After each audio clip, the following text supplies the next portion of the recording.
এইবার শুরু করি কি কি দেখেছি। এই যে ম্যাকাও দিয়ে শুরু করলাম।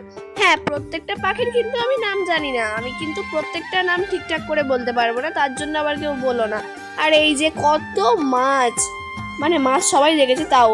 আর এই যে চোরের মায়ের বড় গলা, মানে উঠ, ওই আর কি, কি আর বলবো। যাই হোক, তারপরে একটু ঘুরে ফিরে আইসক্রিমটা খেয়ে নিলাম, যে না একটুখানি আইসক্রিম খেতে হবে। আইসক্রিম খেতে খেতে পশু পাখি দেখতে হবে। আর এই যে বিউটিফুল ময়ূর, আর এই যে এদিকে নেকড়ে শুকিয়ে একদম কি একটা হয়ে গেছে। আর এইখানে ঘুমোচ্ছে হচ্ছে মনে হয় শেয়াল নাকি নেকড়ে। আর এই যে বাঘের দেখা পেয়ে গেছি, চিতাবাঘ। না না, এটা চিতাবাঘ নয়, মানে বাঘেও কেউ ভুল করে, আমি করি।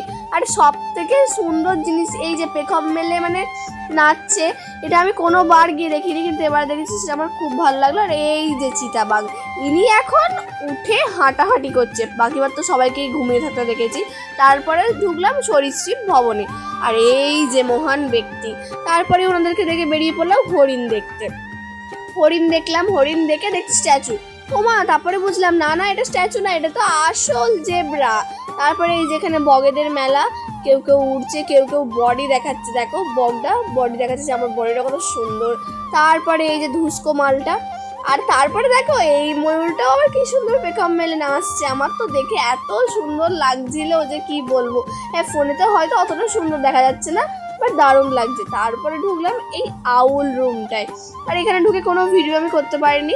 আর এই যে এইগুলো, এর আমি নাম জানি না, আমার মনে হয় ওরাং ওটাং কি জানি, আমি ঠিক জানি না, কিন্তু দারুণ ছিল।